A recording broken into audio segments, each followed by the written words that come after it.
In tune with the infinite, the supreme fact of the universe. Technically, chapter 1, I think. The great central fact of the universe is that spirit of infinite life and power that is behind all, that animates all, that manifests itself in and through all, that self-existence principle of life from which all has come, not only from which all has come, but from which all is continually coming.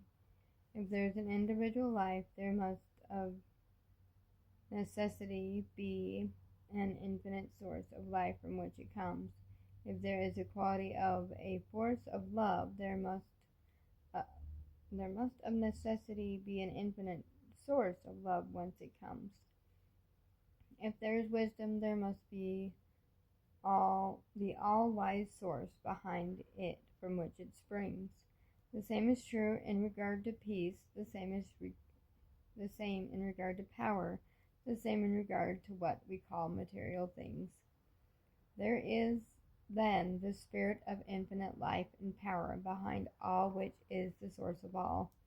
This infinite power is creating, working, ruling through the agency of great immutable laws and forces that run through all the universe, that surround us on every side.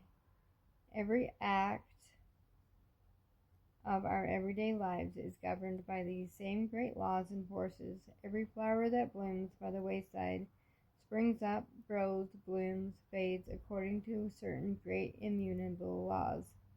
Every snowflake that plays between heaven and earth forms, falls, melts, according to certain great unchangeable laws. In a sense, there is nothing in all the great universe but law. If this is true, there must of necessity be a force behind it all that is the maker of these laws, and a force greater than the laws that are made. The spirit of infinite life and power that is behind all is what I call God. I care not what term you may use, be it kindly light, providence, the oversoul, omnipotence, or whatever term may be most convenient. I care not what the term may be, as long as we are agreed in regard to the great central fact itself.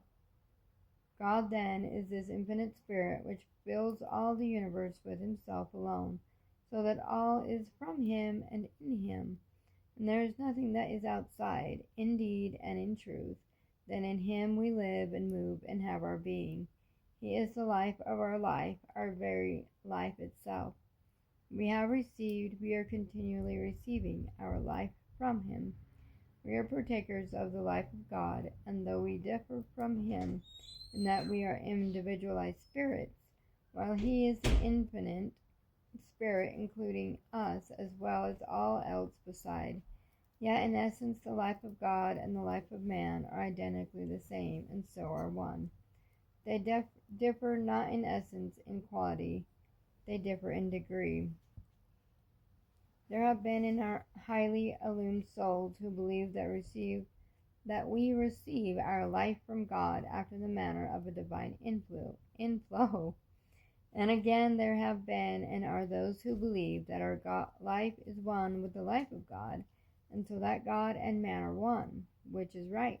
Both right when rightly understood. In regard to the first, if God is the infinite spirit of life behind all, whence all comes, then clearly our life as individualized spirits is continually coming from this infinite source by means of this divine inflow. In the second place, if our lives as individualized spirits are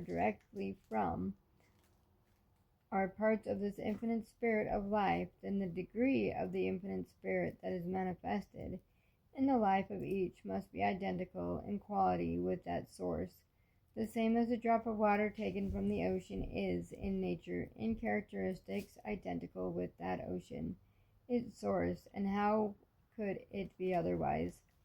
The liability to misunderstanding in this latter case, however, is this, in that although the life of God and the life of man in essence are identically the same, the life of God so far transcends the life of individual man that it includes all else besides.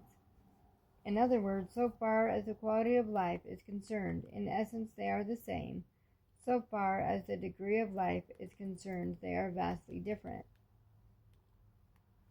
In this light, it is not then evident that both conceptions are true, and more that they are one and the same. Both conceptions may be typified by one and the same illustration. There is a reservoir in a valley which receives its supply from an inexhaustible reservoir on the mountainside. It is then true that the reservoir in the valley receives its supply for virtue of the inflow of the water from the larger reservoir on the mountainside. It is also true that the water in the small reservoir is in nature, in quality, and characteristics identically the same as that in the larger reservoir, which is its source. The difference, however, is this: the reservoir on the mountainside, in the amount of its water, so far transcends the reservoir in the valley, that it can supply an innumerable number of like reservoirs and still be unexhausted. And so in the life of man, if, as I think we have already agreed, however, we may differ in regard to anything else, there is this infinite spirit of life behind all, the life of all, and so from which all comes, then the life of individual man. Your life and mine must come by a divine inflow from this infinite source, and if this is true, then the life that comes by this inflow to man is necessarily the same in essence as is this infinite spirit of life. There is a difference. It is not a difference in essence. It is a difference in degree. If this is true, does it not then follow that in the degree that man opens himself to this divine inflow does he approach to God? If so, it then necessarily follows that in the degree that he makes this approach, does he take on the God powers? And if the God powers are without limit, does it not then follow that the only limitations man has are the limitations he sets to himself by virtue of not knowing himself?